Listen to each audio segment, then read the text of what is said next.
Welcome to the Pony Pundits. It's Friday, May 15th. I am joined by my partner in crime, Sig Las Vegas. Sig, how you doing today?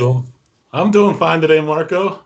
Glad to be here. And since you did say it's May 15th, I'm going to do a shout out to my sister. Happy birthday, Tanya. All right. Happy birthday. And, condolences for being Sig's brother or sister. I'm sorry. Big show today. Excited. Sig, we got other tracks to talk about. We got Churchill Downs opening up. We've got Santa Anita opening up. And Golden Gate. And last night, Charlestown races were up and running. I crushed Charlestown. I liked that last night. And they had some really good payoffs. We had three winners pay, two of them paid $11 to win. The other one paid 10 and change. And we crushed a couple exactas and trifecta. So I'm going back to Charlestown tonight. We got a little mixed card for me on my package today. We got a best bet from Santa Anita, which will be my primary focus moving forward. The first day, just sitting there, I picked just one race that we're doing, but it happens to be a 4-star best bet. And then as we get moving into Saturday and as horses start making their first starts, we'll get a little bit more involved in Santa Anita. And that's going to be a good segue to start the show today, Sig, because this is a situation for a lot of people that are handicapping. And normally you don't have the entire cards where everybody's coming off couple-month layoff, and that's what we're dealing with these tracks reopening, because a lot of them didn't relocate or weren't able to relocate. California horses had problems shipping out of the state and being able to go to another track, and if they did, they had to go into quarantine for a while, and it just was a big hassle. So most of the people, like all of the other racetracks around the country that aren't racing, just were sitting on the sidelines. But I want to tell you, there are ways to find winners. And going back to Charlestown last night, I'll be real simple about it of, how I landed on the horses that I landed on. And I think this is the key starting the new meets at these tracks. You've got to look at the workouts. You got to do it. That is the biggest handicapping tool right now with these horses that have been on the bench, Sig. And when you see a horse that's been getting drilled in the morning, they're not drilling the horse if he ain't ready. And when they're doing that and they're setting up for races, remember, all these guys have been sitting. A lot of them are small. You got small stables owners, talking like a track at Charlestown. It's not a big money track. They do have good purses thanks to the slot machines, but it's not a premier track. And you don't have large stables and stuff. And a lot of these guys, this is their livelihood, Sig, and they've been sitting on the bench. So they need purse money, and they're coming out firing with their horses. And the best indicator, as I said, is looking at those morning workouts. Also look at, and you can download it from, various sites have it. A lot of the programs, when you download them, have it as well. Look at the trainers. Who were the top trainers at the meet before? Who were the top jockeys? Look at that. And remember, with the top jockeys, they're getting a lot of times, especially at the smaller track. And I know, like, for an example, my track back in Pennsylvania that I talk about all the time, the Meadows, there's 2 or 3 jockeys that might get named on 2 or 3 horses in every race because they're the best jocks. And they then get their choice of what horse they want to ride. So a lot of times the good jockeys are going to have the best horses available to them. So look at trainers, look at their history off layoffs, look at the workouts, and look at the top jocks, and use all of that in coming up with your horses coming off the layoffs. Sig, that's my handicapping tip for this week for our listeners. I rambled there for a while. Let you just have to sit there and listen to it. Anything you want to add to that? And then I know you got some stuff you want to talk about. The only thing I want to add to your tips, like you said, look at the trainer stats off of layoffs. There are trainers that do a better job of getting horses ready and prepped to go out for their first time off that layoff. The other thing to look at, too, is if you're between horses and a bunch of horses have come off the layoff, look for the more experienced horses, the horses that may be dropping down to a lower classification. The more experienced, the better. When they get back in the gate, they know where they're going. They know what to do. The younger horses, it takes them a little bit of time, and especially if they had a couple races, maybe especially like a 2-year-old or a 3-year-old, may have had a race or two before this layoff kicked in, and then they've been on the bench. It takes them a little bit of time to get back into the groove of things, where a more experienced horse gets back in the gate, knows what to do, and does it. Yeah, and that's a good point. I'll add to what you just said there. For example, my card tonight at Charlestown, I covered almost every race at Charlestown tonight, and then I said the spot play at Santa Anita. But I did bypass a couple of the cheap maiden races. And they are crapshoots. We've talked about that before. And then you also have the factor of, are they racing for experience or are they racing to win? A lot of times trainers and owners have different agendas in those. So you don't have to bet every race. And the beauty of more tracks coming on board is we're going to be able to do more tracks. And we can do, instead of an entire card from a particular track, I might cherry pick 2 or 3 races on one track and 2 or 3 races at another track. And that's going to increase our win percentage, I believe, moving forward. And that's all, again, looking at the bottom line for your wagering. Sig, you got some stuff to talk about with some horses to watch and things, news and notes. And I joked about what I wanted to call this segment, and I was going to go with straight from the horse's mouth to the horse's ass. Here he is, Mr. Sig. Oh, thank you for that wonderful introduction. Just a couple of things to go over, guys. Now that we have more tracks running, there are horses to watch. There is some news to catch you up on. So just wanted to give you something here. Tomorrow on NBC, we are going to find out when the 2020 Preakness is going to be run. It is going to be run at Pimlico. When is the question right now? Tomorrow, 5 p.m. on the NBC live broadcast. They are going to announce the date. October 3rd was a rumor, but it could fall in July. It could fall in August. It could fall in September. Well, it can't fall in September. It could, but we're looking at Kentucky Derby there, so we'll know for sure tomorrow. There are a lot of horses coming back here, especially off these layoffs. One to look at today, Bob Baffert's got, I know, can you believe this? Another 3-year-old debuting today at Santa Anita. Like he doesn't have enough 3-year-olds.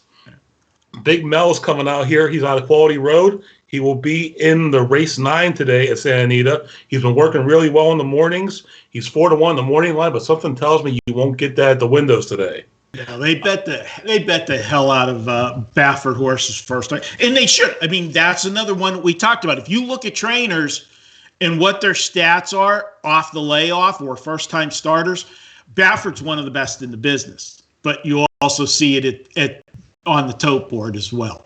Oh yeah, this guy won't go off better than 2-1. Right. Tomorrow, Green Light Go's making another start at Gulfstream Park. He's coming back in race 6 for the Roar Stakes. The 3-year-old won his debut at Belmont last year on July 4th, came back, won the Saratoga Special, and then just got edged out here in the Champagne by Tiz the Law, who was a pretty good horse, won the Florida Derby a few weeks ago. He's coming back. He finished 3rd in the Swale earlier this year, and he looks probably like the prohibitive favorite in this race tomorrow. Also tomorrow at Gulfstream, Got Stormy coming back for her 5-year-old campaign. The Mark Cassie filly is going to have Luis Saez in the irons. Will the likely favorite come post time, but she has been beat here a couple times in the past year. Her best competition is going to come for the 2 Chad Brown runners in this race.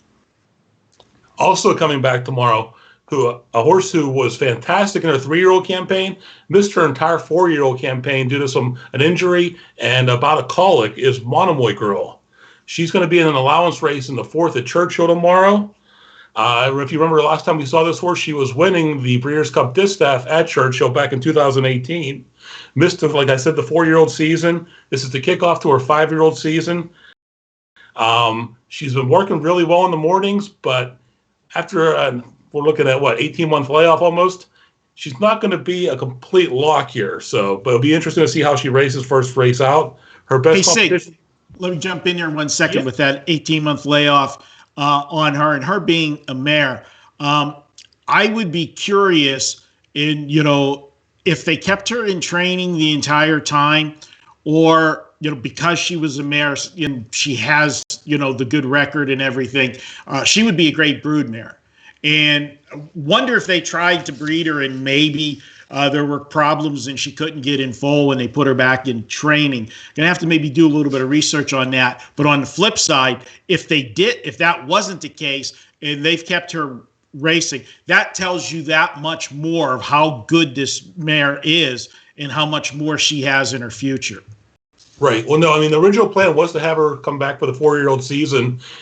She had a bout of colic earlier in the year. They tried to get her back in shape for Breeders' Cup season, and she had a hamstring injury later in the year.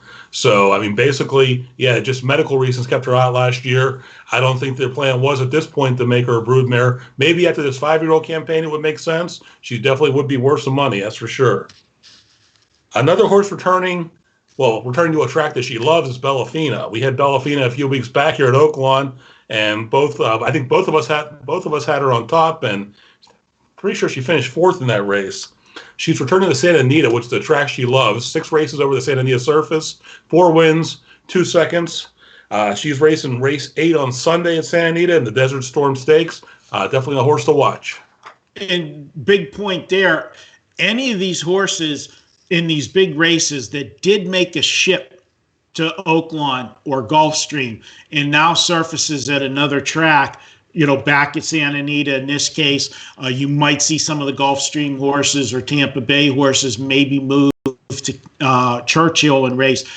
They're going to have an upper hand over the horses that were totally on the bench. The fact that they had a race, in the last month. So that's another thing to add into your handicapping when you're looking at these races that are going to be filled with horses off of 2-month layoffs, at a minimum. And if there's a horse that sneaks in there that did make a race in Oaklawn or one of the other tracks that was open, that's something to look at. So I definitely haven't got to the Sunday card yet. You're ahead of me there. But I would have to be very interested in Bellafina for sure. Probably. Did you happen to see what her morning line was on Sunday? I did not see that in the program. Sorry. Okay. So definitely a good horse to watch. Sorry to interrupt you there, but I just wanted to jump in on that angle as it popped up. What else you got for us, big guy? That was my last horse to watch this week. We are ready to move on here. All right. And I'll tell you what, I'll make you a deal. If you do this every week and you do it wearing a horse's head, I won't call it straight from the horse's mouth to the horse. I'll call it straight from the horse's mouth.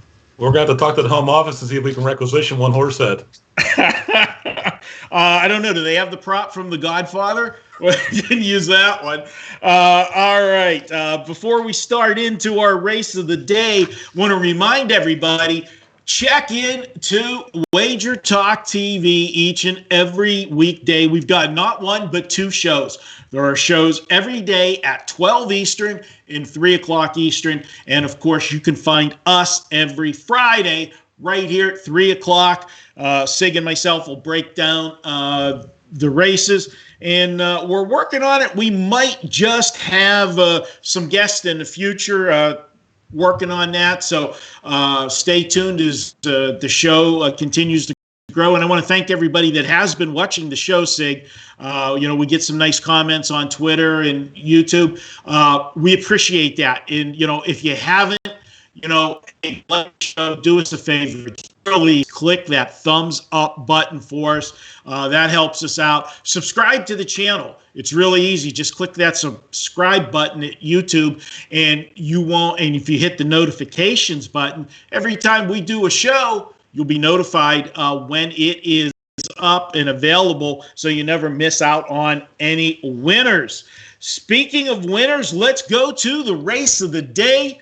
And that race of the day is, and where are my papers? I don't have my papers in front of me, so I'm going to have to pull up my sheets here. Yeah. Okay. Race of the day is tomorrow, Saturday, race 6, the Echo Eddie Stakes for 3-year-olds, California bred or sired at Santa Anita Park. We landed on this race for many reasons. First, there was no rain forecast for Southern California on Saturday, unlike Louisville and South Florida. I got to tell you, I am jealous. Marco has taking Santa Anita here tomorrow because my choices were limited with the rain. I got rain at Gulfstream today. Looks like I'm going to have rain at Louisville tomorrow for Churchill. But we always have nice weather in Southern California for racing at Santa Anita. Usually we do. Go ahead. This race is for California bred or sired 3-year-olds. They may not be Derby quality horses, but there are some quality horses coming out of California. And my top choice in race 6 is number 2. I landed on number 2 in this race, and his name is second here, Rookie Mistake. He's a price, Sig. He's at 8-1 for me in this one. I'm going for a long shot. And, a couple things here before the break. The last race that he raced, this horse only has 7 lifetime starts, but he's got 2 wins, a second and 2 thirds. So this horse knows how to hit the board. And what I like in his last race, he came from off the pace, got up in the final strides to win by a nose. Trainer Doug O'Neill training this one in the morning. Looks like this one, they've been drilling him pretty good. Looks ready at a nice price. And I'll tell you a little trick I use with Doug O'Neill. Watch the tote board. This is a betting barn, okay? And if you remember a few years back, Kentucky Derby horse, I'll have another.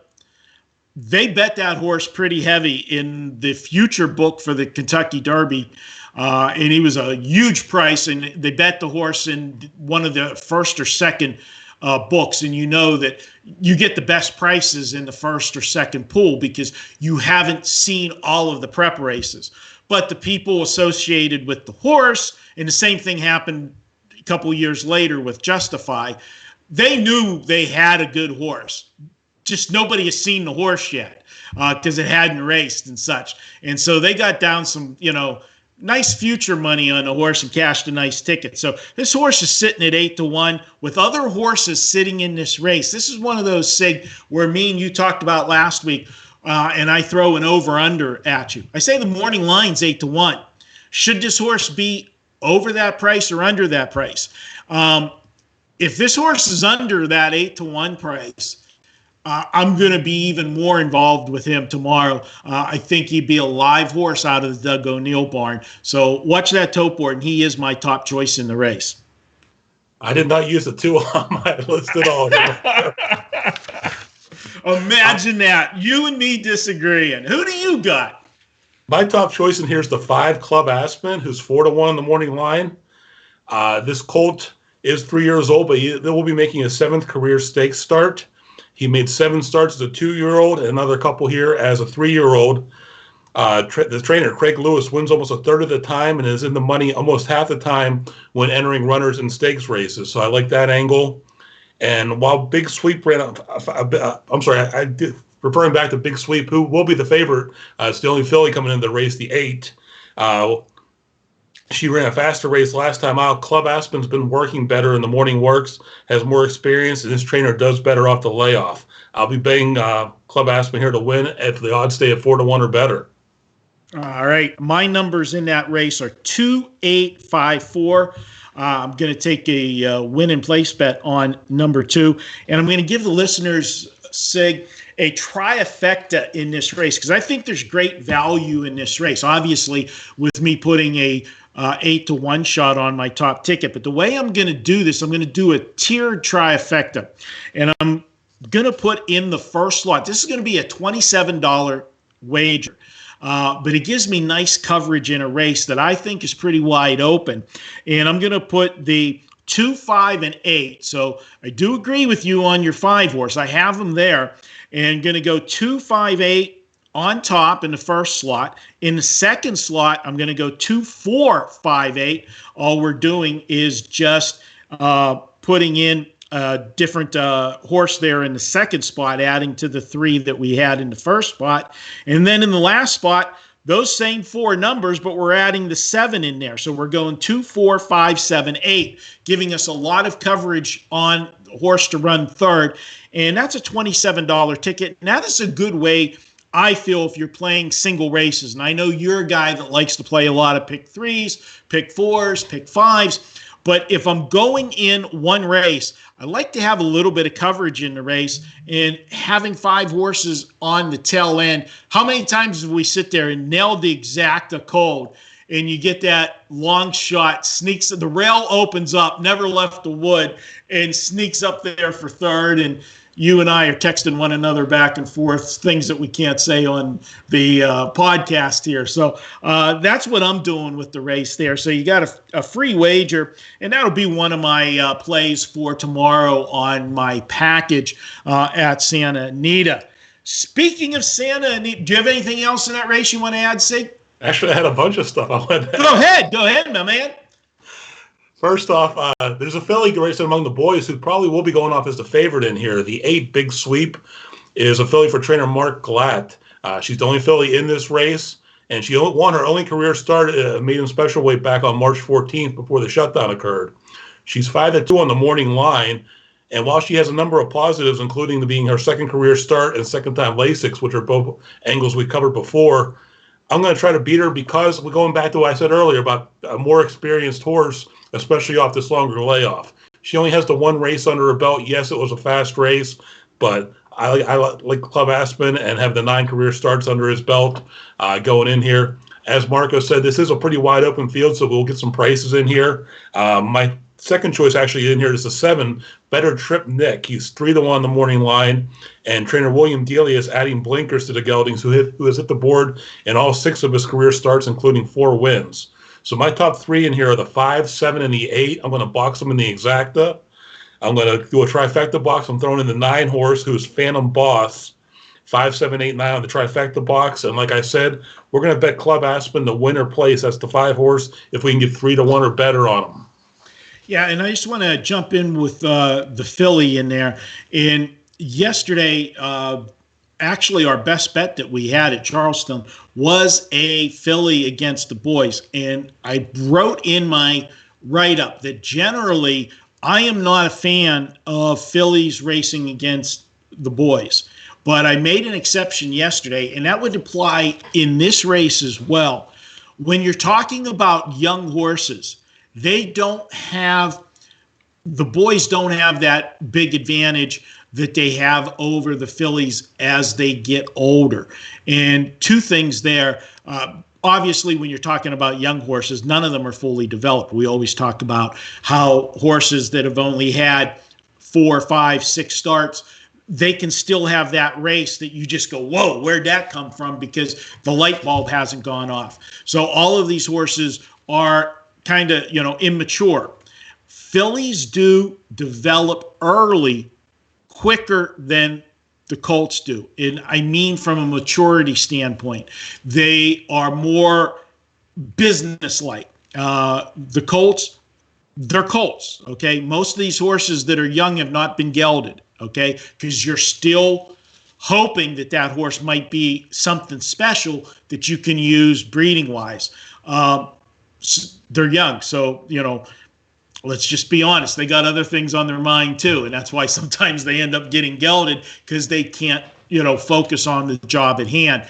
Mares do that. I'll never admit that to my wife, that the women are more mature, but that's only in the early stages. So I think she hasn't watched the show.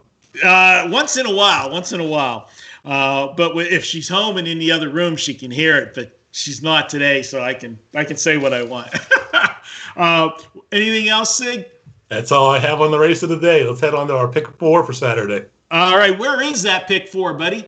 We are going to Santa Anita Saturday, races 7, 8, 9, and 10. Yeah, I can't wait till we get to a couple of those maiden races in there. Thanks, buddy. That was fun stuff going there. I'll let you go ahead and take the lead there on the pick 4 for Saturday, race number 7, first leg. How are you seeing that one, my friend?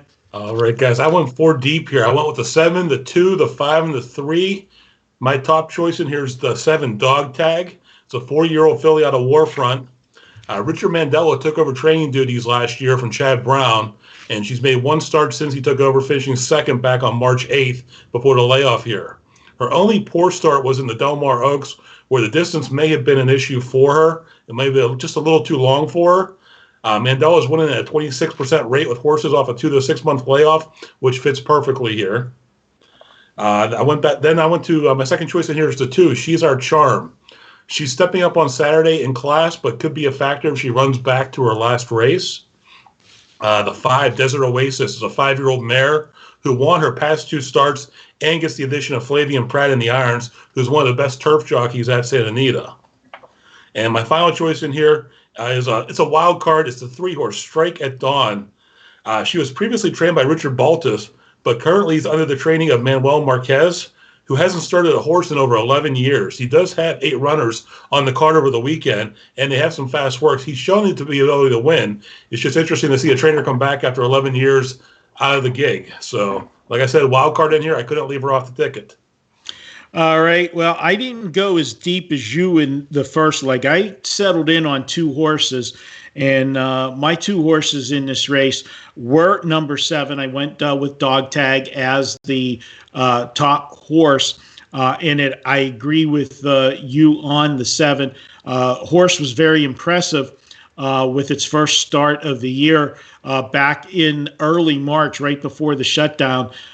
This horse, came out, had the lead early on, then took back and then came back charging in the lane, made up ground, but was second best in this one. Looking at that one, price 5-2. I think probably is going to go off less than that in this race. And the other horse I went with is number 5, Desert Oasis. This is a horse that kind of hard to ignore. 2 wins its last 2 starts before the break, or excuse me, 1 start this year, win right out of the gate in that speed figure. Out of the gate, first start is enough to get that horse to win this race. And as you mentioned, Flavian Pratt, one of the best turf jockeys in the country. And for my money right now, he's the best jockey at Santa Anita. He was leading the meet before the shutdown. And this is a guy that when he burst onto the scene a few years ago at Del Mar, I had a great summer riding this guy because he was, he was the new guy. Nobody, yeah, right. I know you're laughing at that comment. It's just I couldn't toss him in races. I had to use him on my ticket, and he was coming in at prices because people didn't know who he was. They didn't know how talented he was. The secret's out. You don't get him on long shots too often anymore, and he's one of those jockeys because he has become so good. Is he's getting the call on the better horses. That's going to make somebody that's already good. If you're a good rider and you get put on a good horse, it's just like we talk about trainer and jockey combos, that when those, certain matchups, they have a higher winning percentage. It just makes that horse, it takes it up. We talk about power ratings in football, basketball, and that, that we do. I don't put actual numbers, but I look at the jockeys. And whenever there's a jockey change, that changes the value of that horse up or down to the new jock. So that's something else to look at. We just keep throwing in handicapping tips as they come up, buddy. So I'm going 2 deep in the first leg, 7-5. Your numbers again for the first leg? 7-2, 5 and 3. All right. And let's go to race 8, Sig. And where are you going for race 8? Race 8 is the Evening Jewel Stakes for California 3-year-old bred or sired fillies. I landed on the 5 here as my top choice, Bulletproof 1. The Peter Miller trainees hit the board in 7 of 10 career starts. And when Abel Cedillo rides, he's in the money 59% of the time, with 24% of those being winners.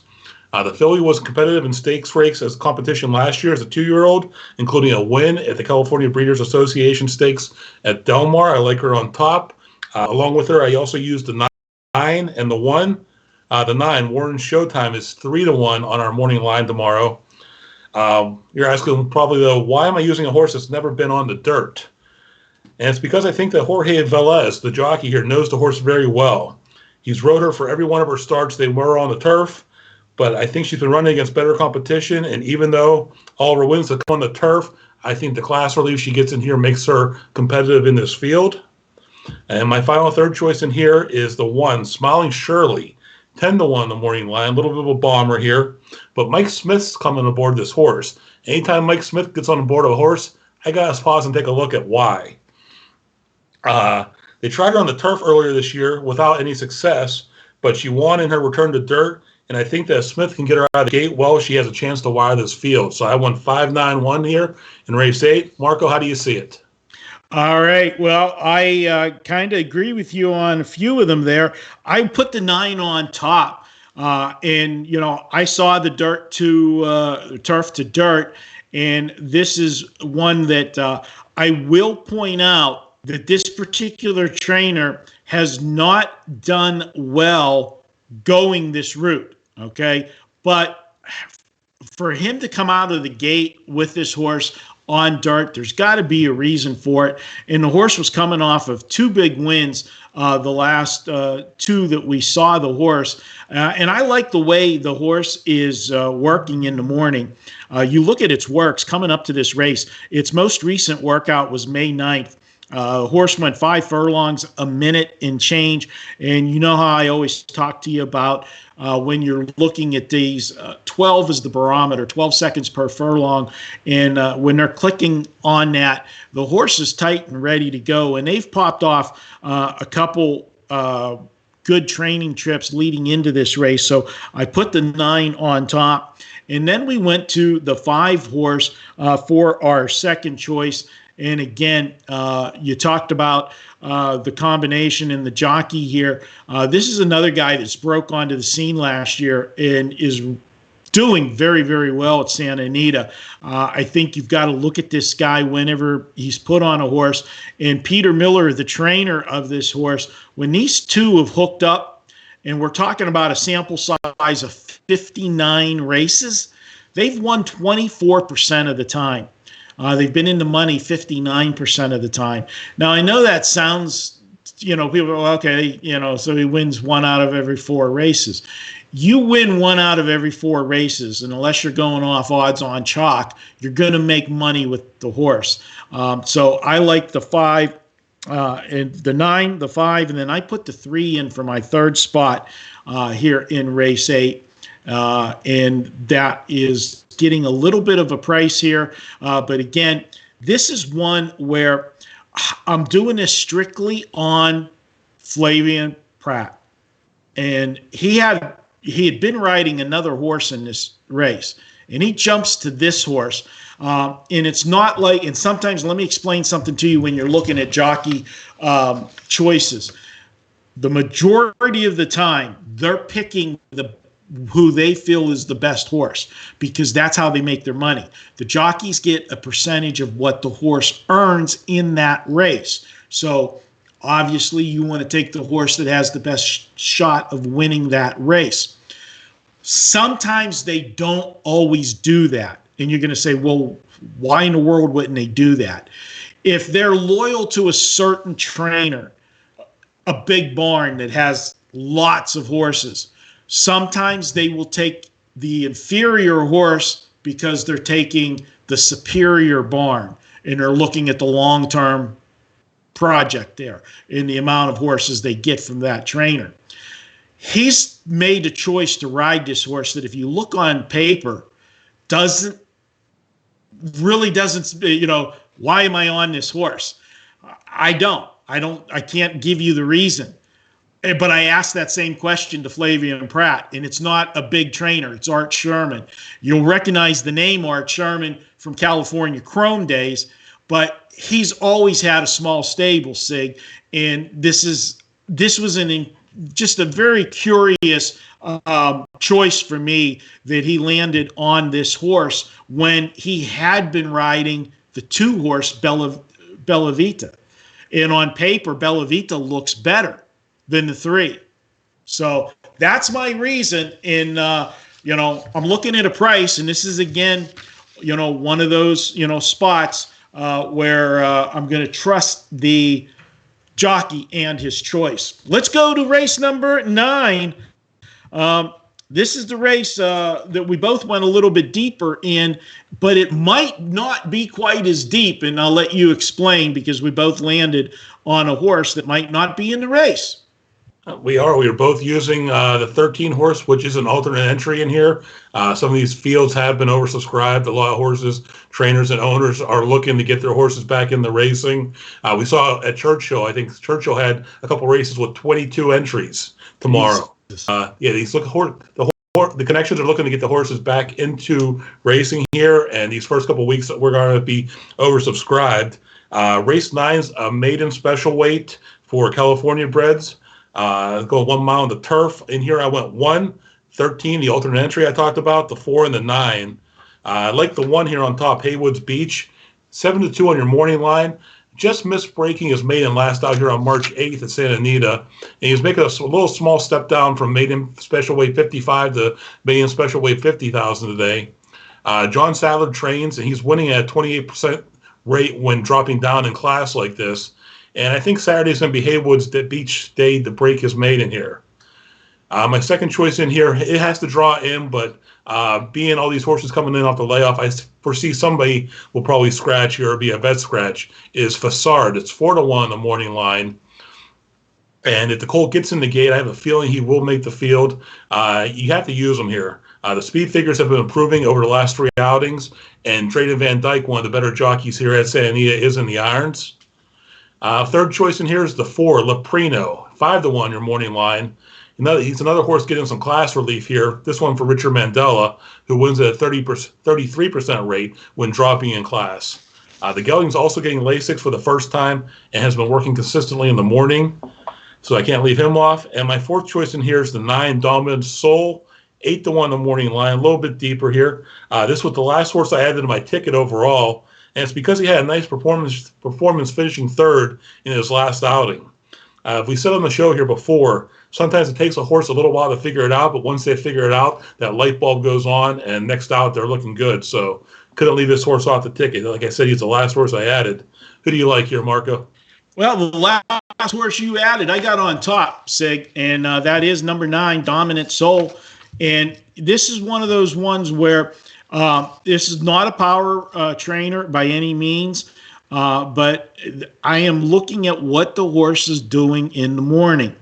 And this horse has done the best racing in the morning. And if you look at what he's done, and he's been doing it not at Santa Anita, he's been doing it at San Luis Racecourse. And his last one was a 4 furlong, 49-4. That was just a few days ago, May 9th. So you wanted to go a little slower there. You didn't want to go too fast, right close to the race. But you look before that, they've been drilling this horse. May 2nd, he went 5 furlongs, 1 minute and 2/5. Back in April, they went 4 furlongs in 46-4. That's making it. They're winding this the clock tight, so to speak, on this horse heading into this race. And one before that was another fast outing for Dominant Soul. Went 5 furlongs and 59 and change. And although he's had 5 starts, Sig, and he's only hit the board once in 5 starts, if you look at the race program and go back and look at the trip notes, he got the old red flag in 3 of them, meaning that he had some road troubles and problems either at the start or in the race. One of them, he bobbled at the start. Another one, jockey had to steady him in the race. And it's just a situation where I don't think he's as bad as his lines look. And I think we're going to get a price. And this is another one where the over-under sitting at 8-1 on the morning line. By what he shows on the program, he should be going higher than 8-1. If he's going lower, that's even going to more confirm me that that all those morning works were getting this horse ready for a big race today. After that, the logical choice, I went with number 1 in here, Hayward Beach. Yes, the horse is dropping down in class. And this is another jockey on this horse that's one of the guys that, showed up in California and has been racing very good, Umberto Rispoli. And I like him. And John Sadler, just going to make a note of most of these California trainers you're going to see haven't had many starts in the last 30 days, just because they've been locked in California. John Sadler has sent 15 horses to the post in the last 30 days, and he's won at a winning rate of 33%. He's winning 1 out of every 3 races, and his horses have hit the board 60% of the time, those 15 horses. Now, granted, 15 is not a large sample size. In sports betting, we always talk about that. Well, what's the sample size? But when you're talking 15, and then you go down and look at a lot of these other trainers that have been on the sidelines, I think it's an advantage for that barn. So I locked in on number 1, also on my ticket. Agree. I've got the 5 horse in here is my 3rd choice, and then you and I agree on the last 2. I have the 4 horse and then the 13 if he gets in. And when we get to the end, we'll talk about the tickets, because the prices are going to be a little different. If the 13 doesn't get in, the also eligible, our ticket cost will be less than what we're going to project for you at the end of the show. Let's move to race number 10, Sig. Another race that I felt, I got it down to 3. Looking at yours, you got it down to 2, but I think we're going to latch on to the 2 same horses. Let you take it away and start it. I do. It's a 5.5 furlong sprint here on the turf. I'm sorry, on the dirt. And I almost singled here. Usually my handicap, I go through the program from top to bottom, 1 to however many are in the race. And I got to the 5 horse here, Ceriso, I'm not sure how you pronounce it, 7-2 on the morning line. The gelding's only making his 2nd career start. It's 2nd time Lasix. It's one of Marco's favorite angles. And it's dropping from maiden special week to maiden claiming, making his second career start for trainer Mark Glatt. Looks to me almost unbeatable, but as I scrolled down, I came across one more horse I couldn't leave off my ticket. That's the 11, Desert Swarm, 4-1 on the morning line. It'll be the Colt's 3rd career start, and he was competitive in his last outing here in March before the shutdown, finishing 4th in what was turned out to be a very fast race. Any improvement over that last race, and he could definitely be a win contender in here. So I think you got the final leg with those 2. I know Marco's got another one there, but my ticket ends up being 4x3 by 4x2 with that alternate entry in there. I go 7-2-5-3 with 5-9-1 with 1, 13 if he draws in, 4 and 9 with the 5 and the 11. That's a $48 ticket for 50 cents. Marco, how'd you see the last race? Well, I agree with you wholeheartedly on the 5 horse. You pointed out 2nd time Lasix. I'm going to point out another thing. Blinkers off on this horse. And you got to wonder, the horse first lifetime start, gets out of the gate well, stalks at a 2nd position, and then just flattened in the stretch and finished 3rd. Raced well, only lost a length through the stretch, but 2nd Lasix. Obviously, this is a horse they put on Lasix because he was bleeding, and this is something that I told you when we talked about Lasix and how it goes and why I like 2nd time Lasix more than 1st time Lasix is now they have somewhere to go. They see how the horse raced. When you put Lasix on, for guys that new to the show, every horse doesn't get the same amount of Lasix. That's a trainer decision. You have a range of how many cc's you can have the track veterinarian administer. It has to be administered by the track vet before the race. And it is a case where you are just guessing. It's an educated guess, but the first time Lasix is a guess. Did I give enough cc's, or do I need to back it down a little bit or give a little more? So I think you'll see an improvement in the second start. And the fact that they're taking the blinkers off. The horse got out of the gate good last time. Now, it wasn't a bad race, in my opinion, but they're taking the blinkers off, which indicate to me they want to get the horse to relax a little bit in here. And I think you're going to see the horse a little bit further back than he was, or she was. No, it's a gelding. He was in his last start. Make him relax, put him on Lasix. That's going to give this horse more of a kick in the stretch. And I think it's going to be enough to get this horse to the winner's circle. And this jockey combo has done well, these two. So I am looking for him to get the job done and get us a win in this race. My second choice for me is a situation where I am going with number 11. I agree with you. I do have number 11 here, and it's a situation where I think that it's a two-horse race. I agree with you. If there was a horse to single, it was the 5, but I'm not going to single. I'm going to give myself a little bit of coverage, and if the horse doesn't get there, I like the 11 horse here in this race. Only one start in this one, but I look for the horse to make improvement. One start this year. This is a situation where he did finish 4th in the last race, and I think he can make a major improvement in this one. So I am going 5-11, and my other horse is number 10. Number 10 with due cause, down in class, and it is a good horse here.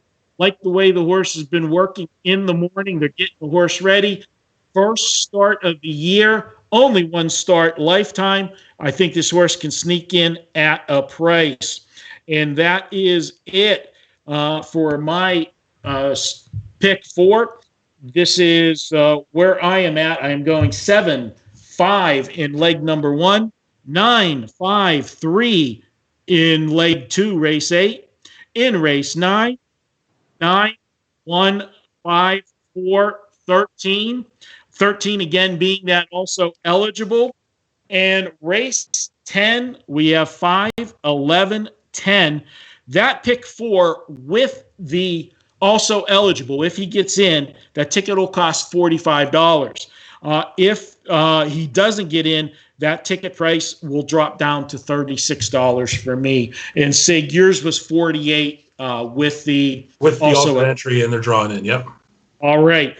So there you have it. The pick 4. For the last couple minutes of the show, normally we do a story time, and today I'm not going to do a story time. I'm going to do a little bit of a rant, Sig. I don't get into politics, I like to, because everybody has an opinion. You're either on one side or the other, and why, piss off half of the, people's opinions. But this one, I am going to get out there. And, my track is the Meadows in Pennsylvania. There are a ton of racetracks in Pennsylvania. And Governor Wolf, well, you being in Pennsylvania, Sig, right now, he's a complete asshole. Okay, How do you really feel? Okay, I'm going to just go out there and say it. He has grouped horse racing in the entertainment category, lumped in with the casinos and the theaters, where that is the last on the list to open up, as everything is open up in stages. Now, you're very close to where the Meadows is. What you just went yellow, right, this week? We went yellow today. Okay, went yellow today, and some places were able to open up.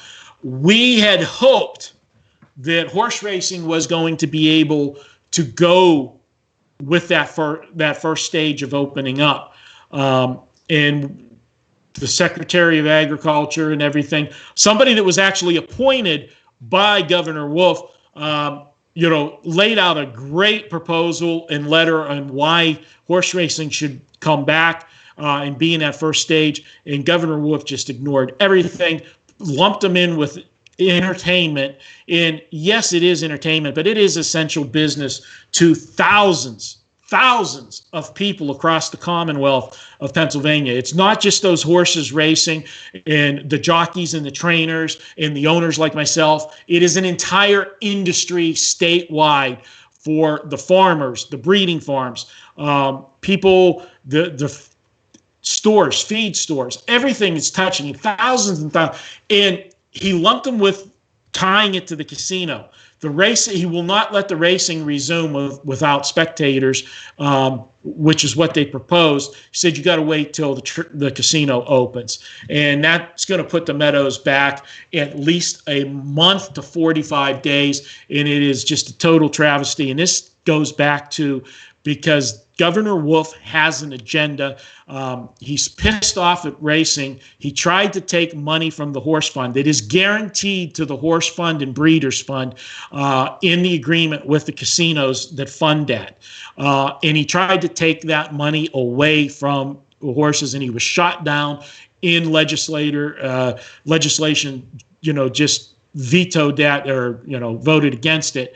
And ever since then, he has had a hard-on, for the racing industry.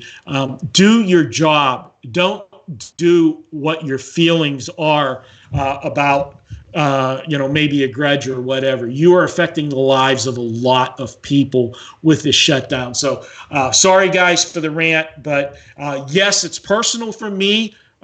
Because I have horses and it's costing me money, obviously, because I am still paying the trainers, to take care of the horse that is in training and waiting to get back to racing. But I'm talking about the entire industry, and I am very close to a lot of people, and that's one of the fun parts of owning horses, Sig. And you've gone to the track with me many times, and the ability, to be there at the track and socialize with, everybody, go to the winner's circle when the horse wins. There's no better feeling in the world than that. You want to talk about instant gratification and, such a high seeing your horse race down there. But even when your horse doesn't win, to go back to the barn after the races, go to the backside, see the horses, give them some carrots, and see the work that is going on after the race. When a race is done, the grooms that take care of that horse, they're there for another 90 minutes to 2 hours with that horse after the race. They bath the horse, they walk the horse out, cool the horse, put the, bandage the horse up.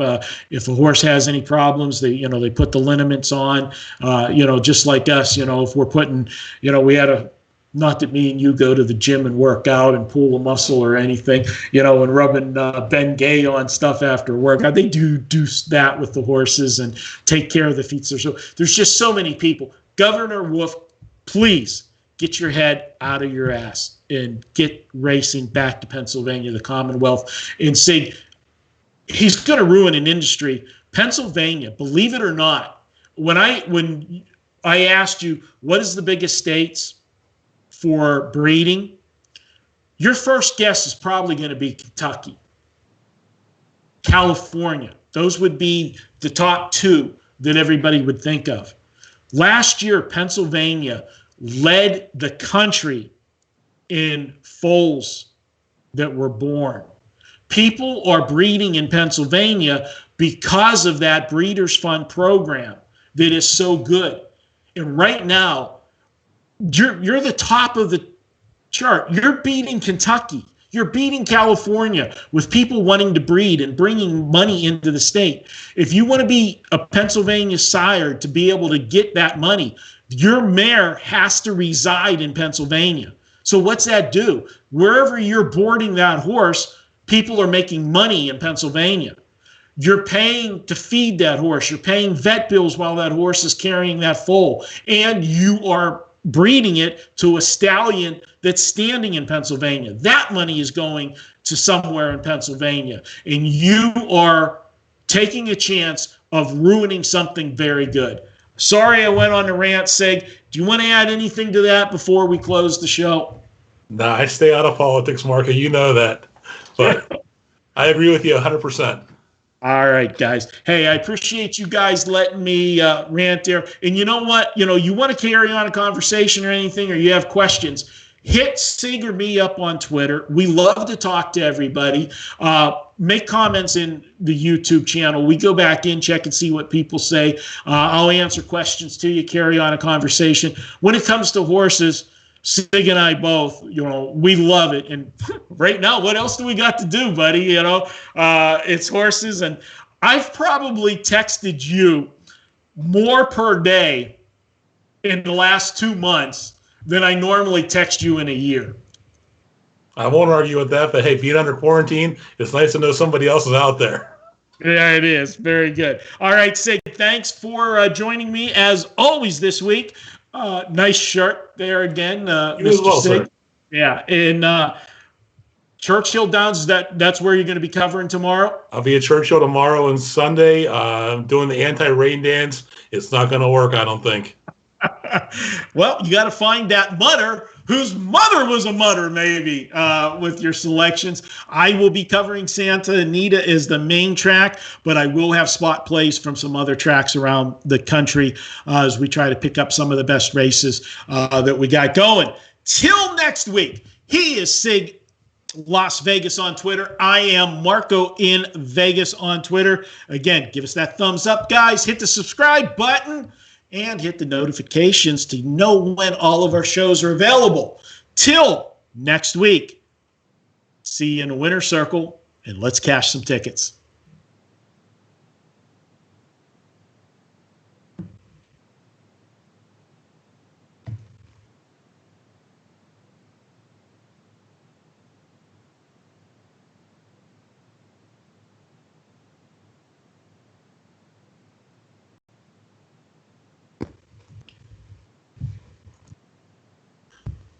If you're still watching us, we're waiting for our producer to pull the plug on us.